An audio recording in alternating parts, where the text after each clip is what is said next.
हम वचन पढ़ने के लिए निकालते इफिसियों की पत्री उसका चौथा अध्याय और उसकी 24वीं पंक्ति। इफिसियों उसका 4:24।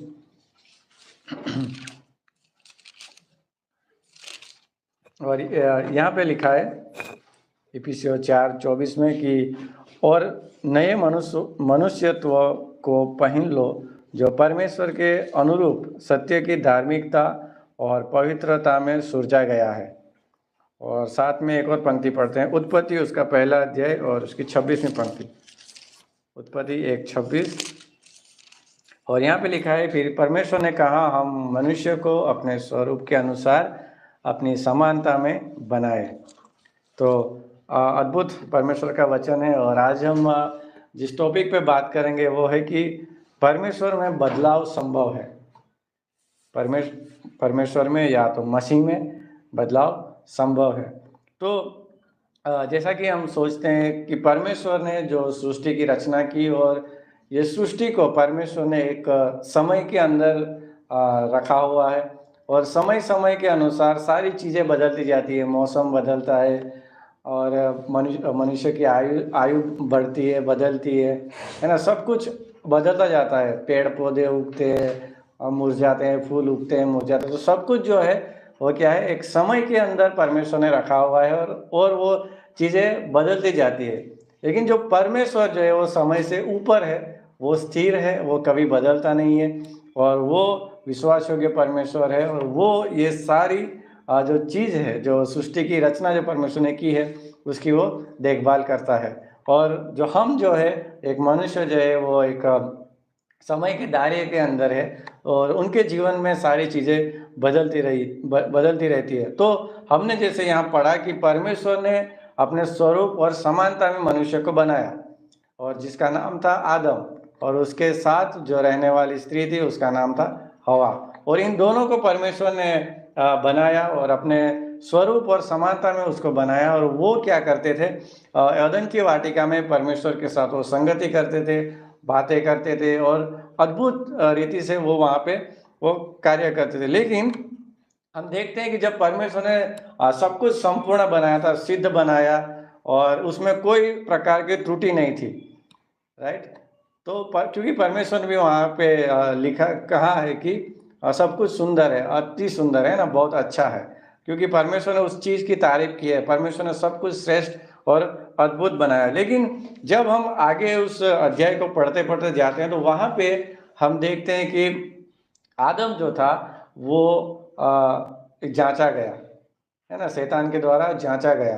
क्यों? क्योंकि परमेश्वर ने सब कुछ श्रेष्ठ बनाया, सिद्ध बनाया और ये शैतान ने देखा और ये जो सारी सिद्ध वस्तुएं थी उसके द्वारा सिर्फ परमेश्वर को महिमा मिलती थी और ये जो चीज़ थी वो शैतान को पसंद नहीं थी। और इस कारण उसने मनुष्य के ऊपर हमला किया और मनुष्य को, जो आदम था, जो उसकी पत्नी थी, उसको बहकाया और उसको परमेश्वर के विरुद्ध कार्य करने के लिए उसको उकसाया और वो उस कार्य किया और वो परमेश्वर से अलग हो गए। वो परमेश्वर से क्या हुआ, बदल गए। पहले वो कैसे थे, परमेश्वर के स्वरूप और उसके समानता में थे। लेकिन जैसे ही उस आदम ने शैतान की बात को माना और परमेश्वर की आज्ञा का उल्लंघन किया तो उस वजह से जो आदम था उसके जीवन में क्या आया, पाप का प्रवेश हो गया और जो पवित्रता थी वो अभी क्या हुआ, वो पाप की वजह से चला गया। और अब जो एक मनुष्य था वो बदल गया, है ना। परमेश्वर पवित्र है और जो मनुष्य है वो पापी है और वो दोनों एक साथ नहीं रह सकते, क्योंकि परमेश्वर पवित्र है और उसके साथ कोई पापी व्यक्ति या कोई पापी वस्तु भी उसके साथ नहीं रह सकती। लेकिन जब हम भजन संहिता उसका 8वां अध्याय पूरा पढ़ते हैं तो वहाँ पे भजनकार बहुत अद्भुत रीति से परमेश्वर के वर्णन, परमेश्वर की जो सृष्टि है उसकी वर्णन है, उसकी बहुत अद्भुत रीति से तारीफ करता है। भजनकार कहता है कि मैं जब ये सृष्टि को देखता हूँ, ये तारों को देखता हूँ, ये पहाड़ों को देखता हूँ, तो कितना अद्भुत रीति से परमेश्वर ने उसको रचा है। लेकिन जब वो आगे जब पढ़ते पढ़ते जब हम चौथी पंक्ति में आते हैं तो वहाँ पे भजनकार ने एक मनुष्य के विषय में लिखा हुआ है। तो ये सारी सृष्टि जो है उसके अंदर मनुष्य एक कीड़े के समान है, एकदम छोटा है, फिर भी परमेश्वर उस मनुष्य के ऊपर ज़्यादा ध्यान देता है, उस मनुष्य को बहुमूल्य समझता है, उस मनुष्य के ऊपर उसका फोकस रहता है परमेश्वर का। तो यहाँ पर सोचने की बात है कि जो मनुष्य जो है वो पापी है, फिर भी परमेश्वर किसके ऊपर ध्यान करता है? एक मनुष्य के ऊपर, है ना। आप ग्रह को देखेंगे, पहाड़ों को देखेंगे, वो सब मनुष्य से बड़े हैं, है ना। वो मनुष्य से सामर्थ्य है, फिर भी एक जब 8वें भजन संहिता का 8वां अध्याय पढ़ते हैं तो वहाँ पे परमेश्वर जो है वो साफ रीति से कहता है, वो मनुष्य के ऊपर क्या करता है? फोकस करता है। वो सृष्टि करता है, परमेश्वर मनुष्य के ऊपर ध्यान देता है, मनुष्य की शुद्धि करता है। इसका एक ही कारण है कि परमेश्वर मनुष्य से अगापे प्रेम करता है, और वही प्रेम एक मनुष्य के अंदर बदलाव को पैदा करता है। परमेश्वर की यही इच्छा है कि जो पाप की वजह से मनुष्य जो है वो बदल गया है, तो वही प्रेम की वजह से, परमेश्वर के प्रेम की वजह से वो वापस क्या करे? परमेश्वर के पास आए, परमेश्वर की संगति में आए।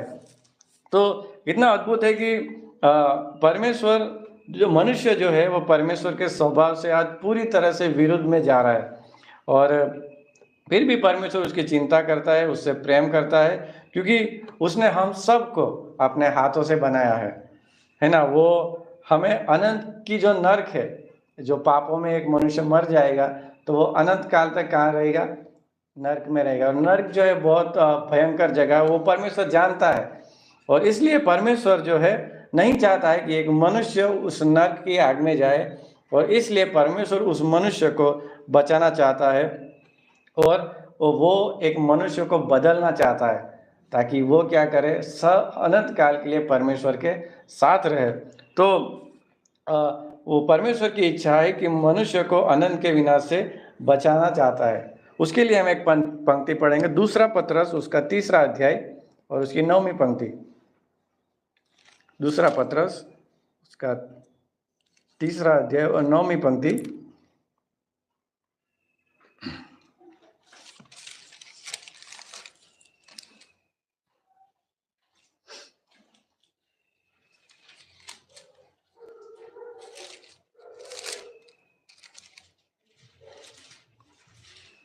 तो यहाँ पे लिखा है कि प्रभु अपनी प्रतिज्ञा के विषय में देर नहीं करता, जैसी देर कुछ लोग समझते हैं, पर तुम्हारे विषय में धीरज धरता है और नहीं चाहता कि कोई नष्ट हो, वरन यह कि सबको मन फिराव का अवसर मिले। तो परमेश्वर की यहाँ पे इच्छा हमें साफ पता चलती है कि मनुष्य जो है वो परमेश्वर से अलग हो चुका है।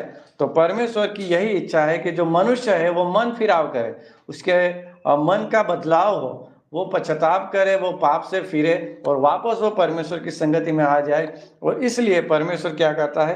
आने में देरी कर रहा है। तो कितना अद्भुत है कि परमेश्वर का प्रेम जो है हमें बदलता है। वो जबरदस्ती नहीं करता, लेकिन परमेश्वर की इच्छा है कि हम स्व इच्छा से उसके ओर फिरे। तो परमेश्वर की इच्छा है कि सबको मन फिराव का अवसर मिले, ताकि पाप से छुटकर अनंत जीवन पा सके, क्योंकि पाप से परमेश्वर नफरत करता है ना। तो सिर्फ यीशु मसीह में ही हमें बदलाव संभव दिखता है, और पाप से छुटकारा है, अनंत जीवन है। क्योंकि हम जानते हैं, बाइबल बताती है कि पाप की जो कीमत है, अगर पाप की जो कीमत चुका नहीं जाए तो वो है पवित्र लहू।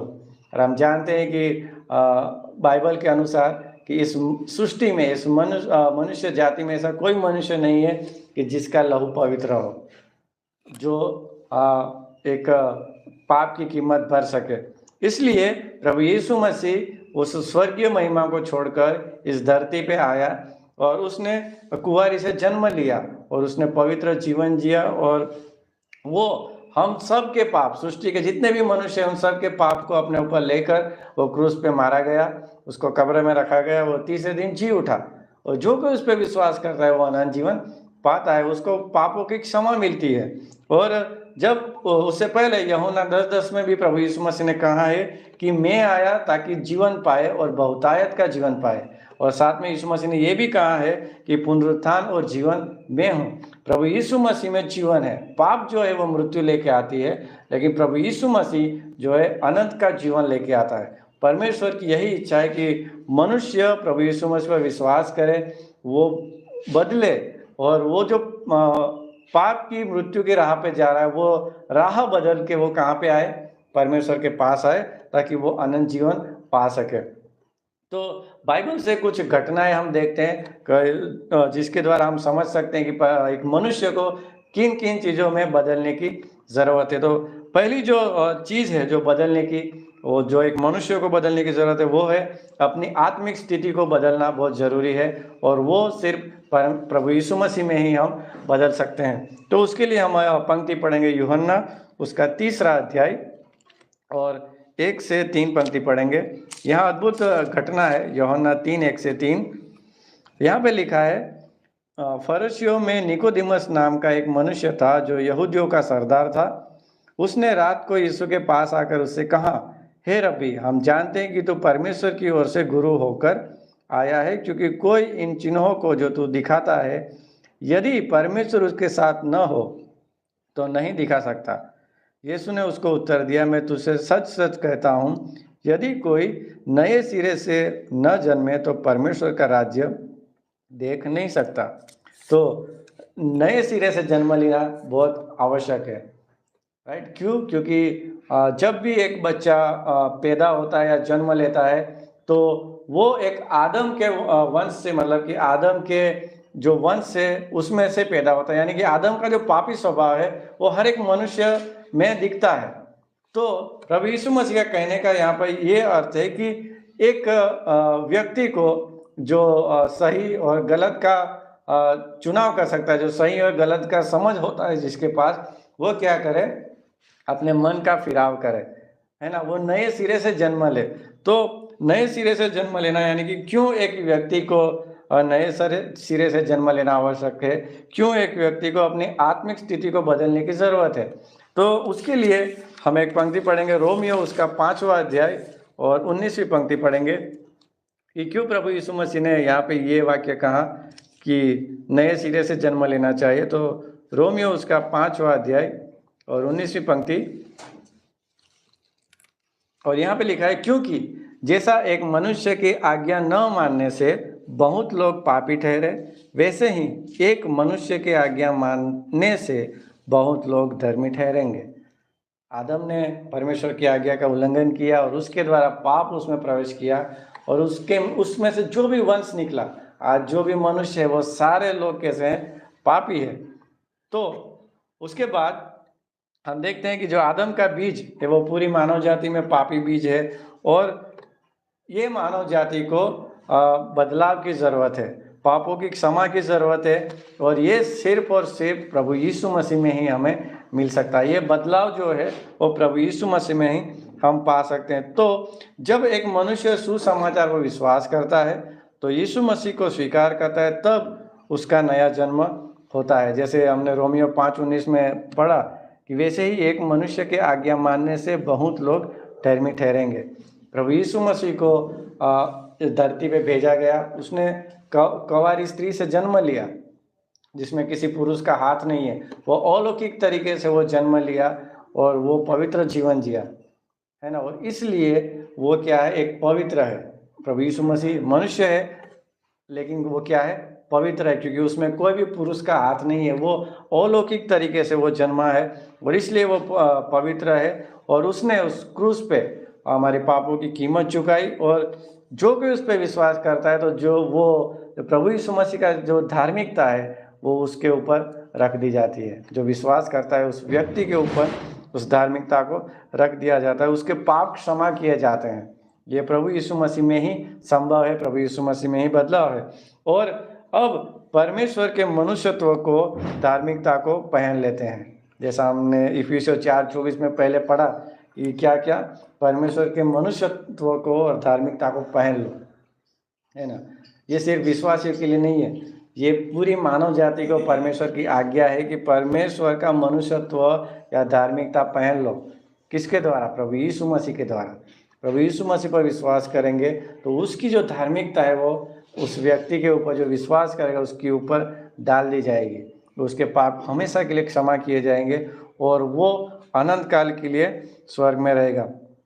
तो ये बदलाव किसी मनुष्य के हाथ में नहीं है, ये सिर्फ और सिर्फ परमेश्वर के हाथ में है, ये मसीह के हाथ में है। और ये जो बदलाव है वो सिर्फ ऊपर से नहीं है, वो एक अंदरूनी बदलाव है, वो अंदर से वो बदलाव है, और ये एक गहरा बदलाव है, ये हमारा एक आत्मिक बदलाव है। तो हमारे जीवन से जब हम विश्वास करते हैं, एक व्यक्ति विश्वास करता है, तो उस समय परमेश्वर उसे पवित्र आत्मा देता है, और उसके अंदर से पवित्र आत्मा के फल दिखाई देते हैं, जैसे गलातियों 5:22 और 23 में लिखा है, जैसे कि प्रेम, आनंद, शांति, धीरज, भलाई, है ना। क्यों? क्योंकि अब जो है उस व्यक्ति की अगुवाई मसीह स्वयं करता है, और इसलिए उस जीवन को, है ना, उस आत्मिक जीवन को वो बदल देता है। तो ये जो है सिर्फ और सिर्फ मसीह में ही संभव है, वही जीवन को बदलता है। और विश्वास के समय, उद्धार के समय पवित्र आत्मा दिया जाता है, जो कि हमारे आत्मिक बदलाव की छाप है। वो दर्शाता है कि हमारा आत्मिक बदलाव हो चुका है, क्योंकि आत्मिक बदलाव मनुष्य के लिए संभव नहीं है ना। हम कपड़े धो सकते हैं, लेकिन हम शरीर भी धो सकते हैं, हम नहा सकते हैं, लेकिन हम, हमारा जो अंदरूनी है, हमारा जो आत्मा है, उसे हम कैसे धो सकते हैं, है ना। वो असंभव है हमारे लिए, लेकिन मसीह, जो प्रभु यीशु मसीह है, उसके लिए संभव है, क्योंकि उसने हमारी प्राणों को बनाया है, और उसने हमारे प्राण के लिए अपना कीमती लहू बहाया है, अपना पवित्र लहू बहाया है। तो कितना अद्भुत है कि यही जो बदलाव है वो मनुष्य के लिए असंभव है, लेकिन परमेश्वर के लिए संभव है, ये आत्मिक बदलाव। तो यीशु मसीह इस संसार में सिर्फ शारीरिक चंगा या हमारे दुख दर्दों को दूर करने नहीं आया, लेकिन उसका एक मुख्य उद्देश्य था कि वो मनुष्य को पाप से बदल दे, है ना, पाप से उसको फिर कर वो अनंत जीवन का भागी बना दे। इसलिए बाइबल मत्ती उसका 16वां अध्याय 26 में कहती है कि मनुष्य सब कुछ प्राप्त कर ले, लेकिन अपने प्राणी को खो दे तो उसको क्या लाभ, है ना। आज जो मनुष्य जो है वो अपने सुख शांति के लिए भाग दौड़ करता है, परिश्रम करता है, सब कुछ करता है अपने शरीर के लिए, अपने परिवार के लिए, लेकिन जैसे मैंने बताया कि आत्मा के लिए क्या, आत्मा के लिए हम अपने आप से कुछ नहीं करते। हम अच्छे कपड़े खरीद सकते हैं, अपने अच्छा घर बना सकते हैं हमारे हमारे शरीर के लिए, है ना, लेकिन हमारा आत्मा के लिए क्या। तो यही चीज़ है यहाँ पे लिखा है मत्ती 16:26 में कि सब कुछ प्राप्त कर ले मनुष्य, लेकिन जब प्राणी को खो दे तो उसको क्या लाभ, है ना। तो ये जो आत्मिक जो बदलाव है वो हमें मसीह यीशु में ही मिलते हैं, क्योंकि ये शरीर जो है वो मिट्टी में मिल जाएगा, लेकिन आत्मा परमेश्वर के सम्मुख खड़ी रहेगी, और वहाँ पे जो प्रभु यीशु मसीह पर विश्वास किए हैं उसको अनंत जीवन के लिए स्वर्ग में बुलाया जाएगा, और जिसने प्रभु यीशु मसीह पर विश्वास नहीं किया है उसको अनंत काल के लिए नरक में फेंक दिया जाएगा। और इसलिए आत्मिक बदलाव जरूरी है, और ये सिर्फ और सिर्फ प्रभु यीशु मसीह में ही संभव है। दूसरा जो बदलाव है वो है इफिसियों उसका 2 अध्याय और 3 पंक्ति में हम पढ़ेंगे। इफिसियों 2 और 3 पंक्ति, और यहाँ पे लिखा है, इनमें हम भी सब के सब पहले अपने शरीर की लालसाओं के दिन बिताते थे, और शरीर और मन की इच्छाएं पूरी करते थे, और अन्य लोगों के समान स्वभाव ही से क्रोध की संतान थे। तो जो शारीरिक अभिलाषा जो होती है उनसे भी परमेश्वर ही हमें बदल सकता है। पहले हमने आत्मिक बदलाव देखा, अब हम देखेंगे कि शारीरिक बदलाव भी मसीह में संभव है। तो शारीरिक अभिलाषा हम पहले जीवन बिताते थे जब हम मसीह से दूर थे, हमारा स्वभाव से भी हम क्रोध के संतान थे। तो हाल ही में जब ये मिशन ट्रिप आया था तो पास्टर जॉन केनी से हमने अद्भुत एक उदाहरण सीखा था कि उन्होंने जो काना गांव में शादी था तो उसमें से एक अद्भुत उन्होंने उदाहरण लिया था कि एक मनुष्य का जो जीवन है वो एक जो शादी में मटके में पानी भरा हुआ था उस समान है, मसीह के बगैर, है ना। ना तो उसमें कोई रंग है, ना कोई उसमें स्वाद है, ना तो उसमें कोई खुशबू है।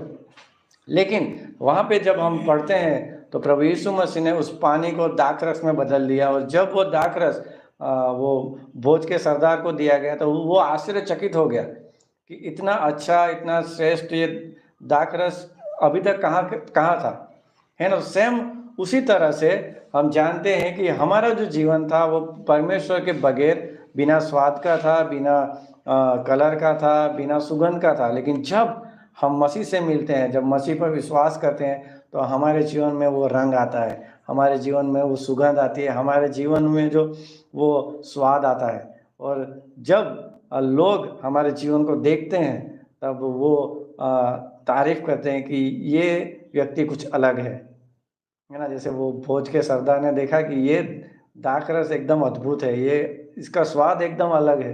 तो उसी प्रकार हम जब मसीह से मिलते हैं, जब मसीह हमारे जीवन को बदल देता है, तब लोग कहते हैं कि इनका जीवन एकदम अलग है, इनका जीवन अद्भुत है। लेकिन जब यीशु मसीह पर उद्धारकर्ता के रूप में हम विश्वास करते हैं, तो पवित्र आत्मा हमारे अंदर आता है, वो सहायक के रूप में हमें सहाय करता है और वो एक व्यक्ति के अंदर प्रेम, आनंद, शांति और वो उत्पन्न करता है। उसी के द्वारा हम परमेश्वर को महिमा देते हैं और हमारा जो जीवन है धीमे-धीमे बदलता जाता है। उसके लिए आप दूसरा कुरिन्थियों उसका 3 अध्याय 18वीं पंक्ति भी पढ़ सकते हो। वहाँ पे लिखा है कि हम अंश-अंश करके बदलते जाते हैं। इसके द्वारा उस आत्मा के द्वारा जो परमेश्वर ने हमें दी है, उस पवित्र आत्मा के द्वारा हमारा जीवन अंश-अंश करके क्या करता है, बदलता जाता है। ये हमारी काबिलियत नहीं है। तो एक व्यक्ति आज अपने आप को बाहर से अनुशासित करके वो बदल सकता है। वो दूसरे के सामने प्रेमी दिखा सकता है, आनंदित दिखा सकता है ना? वो लेकिन जो अंदर की बात है, जो अंदरूनी जो व्यक्ति है, उसको हम बदल नहीं सकते। हम अपने आप को ऊपर से अनुशासित कर सकते हैं, लेकिन अंदर जो है उसको हम बदल नहीं सकते। उससे हम सच्चा प्रेम नहीं दिखा सकते, लेकिन उसको भी मसीह बदल सकता है और मसीह उसको सच्चे प्रेम से बदल सकता है। इसलिए बाइबल में मत्ती उसका 11वां अध्याय और 15 और 18वीं पंक्ति में लिखा है कि जो मुँह से निकलता है वो मनुष्य को क्या करता है, अशुद्ध करता है ना? अंदर से क्या निकला, जो मन में होता है वो ही बाहर निकलता है और वो क्या करता है, एक मनुष्य को अशुद्ध करता है। तो हमें अंदर से बदलाव होने की भी बहुत ज़रूरी है। एक शारीरिक बदलाव परमेश्वर करता है हमें तो, और जब पवित्र आत्मा हमारे अंदर आता है तो वो अंदरूनी बदलाव भी पैदा करता है। तब हमारे जीवन में प्रेम दिखता है, हमारे जीवन में आनंद दिखता है, सच्ची शांति दिखती है और लोग कहते हैं कि ये सच्चे परमेश्वर का जन है। कितना अद्भुत है ना? परमेश्वर का वचन। तो ये है कि परमेश्वर हमारी शारीरिक अभिलाषाओं से भी हमें बदल सकता है। तीसरा जो पॉइंट है, यहेजकेल उसका 36वां अध्याय और 26 और 27वीं पंक्ति पढ़ेंगे। यहेजकेल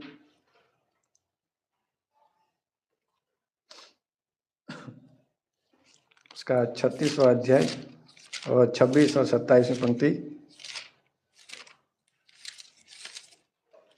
यहाँ पे लिखा है, मैं तुमको नया मन दूंगा और तुम्हारे भीतर नई आत्मा उत्पन्न करूंगा और तुम्हारी देह में से पत्थर का हृदय निकालकर तुमको मांस का हृदय दूंगा। मैं अपना आत्मा तुम्हारे भीतर देकर ऐसा करूंगा कि तुम मेरी विधियों पर चलोगे और मेरे नियमों को मानकर उसके अनुसार करोगे। तो यहाँ पर परमेश्वर जो है वो बताता है कि वो हमारे मन को क्या करेगा, बदल देगा, है ना? जैसे वो ऊपर वाले पॉइंट में हमने पढ़ा मत्ती उसका 11वां अध्याय, तो वो क्या है, मन से गंदी बातें निकलती है और वो मनुष्य को अशुद्ध करती है। तो परमेश्वर यहाँ पे बोलता है कि मैं उस मन को भी बदल दूंगा ताकि हमारे मुख से क्या निकले, आनंद के वचन निकले, प्रोत्साहन की बातें निकले। इसलिए परमेश्वर उस मन को बदल सकता है। तो हम जानते हैं कि परमेश्वर का हृदय क्या है।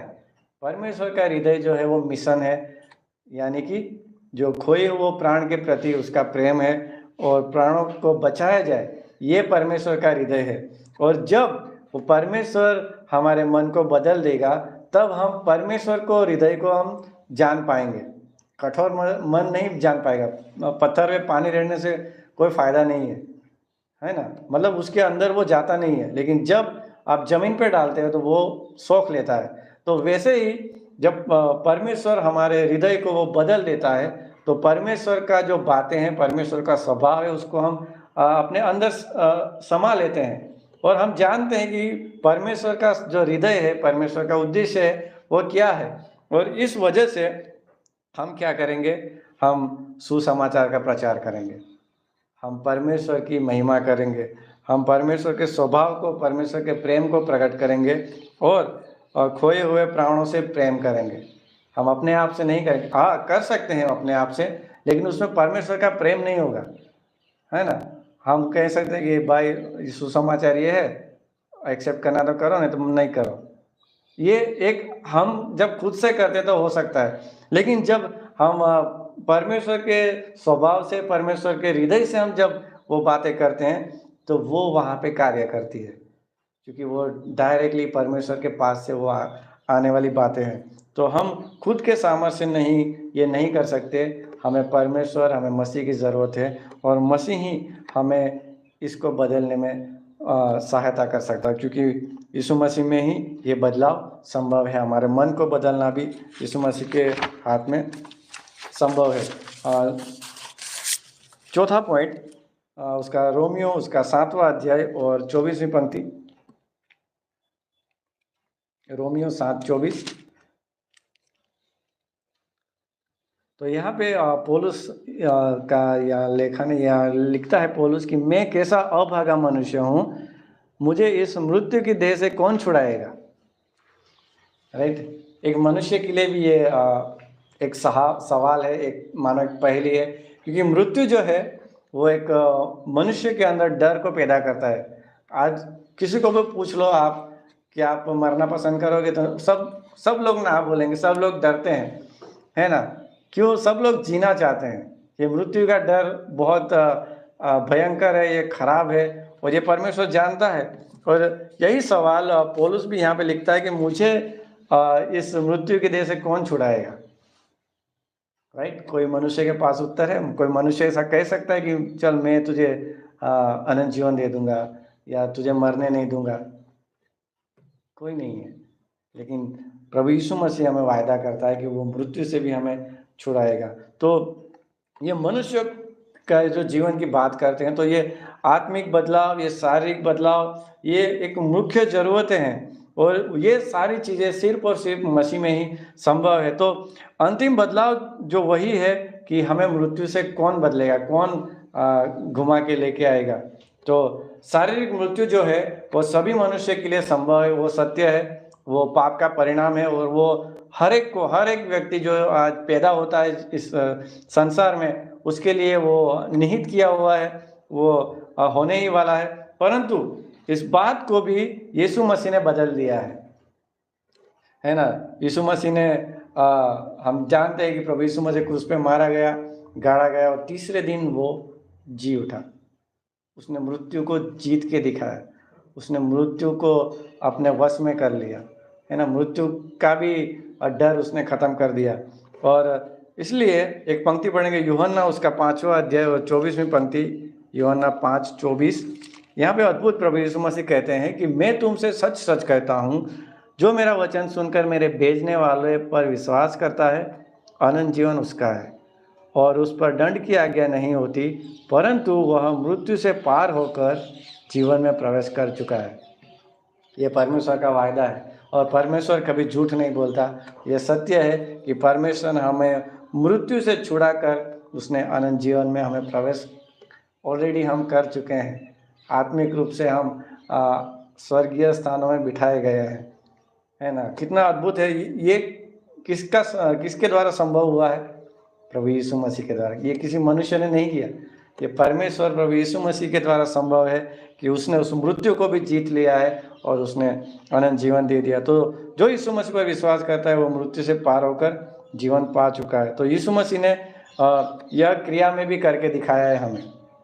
परमेश्वर ने सिर्फ बोला नहीं है, लेकिन उसने करके भी दिखाया कि मैं जैसे मर गया था और जी उठा हूँ, वैसे उस पर जो विश्वास करेंगे वो भी एक दिन जिलाए जाएंगे, उसको महिमावान शरीर दिया जाएगा। और उसके लिए आप पहला थिस्सलुनीकी उसका 4 और 16 से 18 पंक्ति पढ़ सकते हो। वहाँ पे हम उस बात की हम साबिती देखते हैं। वो प्रोत्साहन भरा वचन है हमारे लिए कि मसीह हमें एक दिन जिलाएगा और हमें एक दिन महिमावान शरीर देगा, और ना तो उसमें कोई बीमारी होगी, ना उसमें कोई दुख होगा, ना कोई उसमें भूख होगी, ना प्यास होगी, ना उसमें कोई परिश्रम होगा। उसमें हम सर्वदा परमेश्वर के साथ आनंद करेंगे। ये सिर्फ और सिर्फ मसीह में ही संभव है। और इसलिए पौलुस फिलिप्पी उसका 2 अध्याय 5वीं पंक्ति बोलता है कि जैसा मसीह का स्वभाव है तुम्हारा भी वैसा ही स्वभाव हो। तो एक व्यक्ति अपने आप को बदल नहीं सकता जब तक परमेश्वर उसके पास नहीं है ना। तो परमेश्वर ही है जो हमें बदल सकता है इस कार्य के द्वारा, और वही हमारी अगुवाई करता है और वही हमें इस जीवन से चलाता है। तो जैसे लास्ट में एक उदाहरण की, एक जो तितली होती है वो एक सुंदर सुंदर कैसे होती है ना, वो ऐसे ही सुंदर नहीं बनती। जैसे हमने बहुत बार सुना एक कैटरपिलर कीड़ा के बारे में, कि वो उसको एक परिश्रम करना पड़ता है, अपने आप को वो ढक लेता है, बंद कर लेता है, बहुत दिनों तक वो परिश्रम करता है, और जब वो परिश्रम से गुजरता है और देन जाके वो एक सुंदर तितली बनती है। और जब तो वो तितली बनती है तो वो एकदम सुंदर होती है, उसको देख के हम आश्चर्यचकित हो जाते हैं कि वाह कितना अद्भुत है। और वो हवा में उड़ती है, एकदम स्वतंत्र होकर उड़ती है। तो वैसे ही एक मनुष्य को जब वो परमेश्वर के पास आता है तो वो परमेश्वर जो है उसको क्षमा करता है और उसके पाप से वो छुड़ा लेता है, क्योंकि पाप जो है वो परिश्रम डालता है ना, उसको दबाता है, उसके ऊपर बहुत सारे दबाव लेके आता है। लेकिन परमेश्वर पे जब विश्वास करते हैं तो परमेश्वर उसमें से वो छुड़ा लेता है और परमेश्वर उसको एक अद्भुत जीवन देता है, एक व्यक्ति को अद्भुत जीवन देता है, और वो एक स्वतंत्र होके परमेश्वर की महिमा करता है, वो सुंदर जीवन जीता है। तो एक व्यक्ति का जीवन भी मसीह में बदल सकता है। तो आज जो है हम यहाँ पे बैठे हैं, मेरा जीवन, आपका जीवन, हम सभी विश्वासियों का जीवन ये बात का गवाह है कि परमेश्वर ने हमारे जीवन को बदला है। और इसीलिए हम परमेश्वर की आराधना करते हैं, परमेश्वर की महिमा करते हैं, परमेश्वर की स्तुति गाते हैं, और परमेश्वर की संगति में इसीलिए हम आके बैठते हैं। राइट? क्यों? क्योंकि परमेश्वर ने हमारे जीवन को बदल दिया है। परमेश्वर ने हमारी जो आत्मिक बदलाव थी, जो शारीरिक बदलाव थी, हमारा स्वभाव था, गलत आदतें थी, हमारा पारिवारिक जीवन था, हमारी परिस्थितियाँ थी, सब कुछ परमेश्वर ने क्या किया है? बदल दिया है। तो अंत में हम एक पंक्ति पढ़ेंगे, मत्ती उसका 19वां अध्याय और उसकी 26वीं पंक्ति। मत्ती 19:26, और यहाँ पे लिखा है, यीशु ने उनकी ओर देखकर कहा, मनुष्य से तो यह नहीं हो सकता, परंतु परमेश्वर से सब कुछ हो सकता है। राइट? परमेश्वर सब कुछ कर सकता है। तो हमारा अतीत, हमारा भूतकाल चाहे कैसा भी क्यों ना हो, परमेश्वर उसको भी बदल सकता है। परमेश्वर नयापन देता है। परमेश्वर एक नई सृष्टि हमारे अंदर उत्पन्न करता है। परमेश्वर हमारे अंदर बदलाव को पैदा करता है, और सिर्फ हमें उस पर भरोसा रखना है, उस पर निर्भर रहना है, क्योंकि वो प्रेमी परमेश्वर है और उसका प्रेम ही हमारे जीवन को बदल सकता है। और इसीलिए हम आज बैठे हैं, और जो खोए हुए हैं उनके पास भी जब सुसमाचार पहुंचता है तो परमेश्वर उनके जीवन में भी कार्य करता है, और उनके जीवन को भी परमेश्वर बदल सकता है, क्योंकि परमेश्वर के लिए सब कुछ संभव है। आमीन। तो आइए हम प्रार्थना करते हैं। पिता परमेश्वर, हम धन्यवाद देते हैं, आपकी महिमा करते हैं, आपकी स्तुति आराधना करते हैं। परमेश्वर धन्यवाद आज के अद्भुत संदेश के लिए। सच में पिता परमेश्वर, आपने हमारे जीवन को कहाँ से कहाँ पहुँचा है परमेश्वर, हम उस बात के लिए हम धन्यवाद देते हैं। प्रभु, हमारे पास कोई आशा नहीं थी, लेकिन पिता परमेश्वर आप वो स्वर्गीय आशा लेके इस धरती पे आए प्रभु, और हमारे पापों के लिए आपने अपना प्राण दिया परमेश्वर। और इतना ही नहीं, आप तीसरे दिन जी उठे, और प्रभु यीशु मसीह आपने हमें वायदा किया है कि प्रभु आप भी हमें एक दिन जिलाएंगे और महिमावान शरीर देंगे, और अपने साथ अनंत काल तक साथ में रखेंगे परमेश्वर। धन्यवाद प्रभु ये अद्भुत जीवन के लिए परमेश्वर, और उस जीवन के द्वारा हम आपको महिमा देते हैं, आपको आदर देते हैं, आपकी स्तुति करते हैं परमेश्वर। धन्यवाद प्रभु, हमारी पूरी कलीसिया को, पासवान टीम को, सभी को आपके हाथ में सौंपते हैं, आप ही अगुवाई करना। धन्यवाद देते हैं। प्रार्थना उद्धारकर्ता यीशु मसीह के नाम से मांगते हैं, आमीन। Thank you.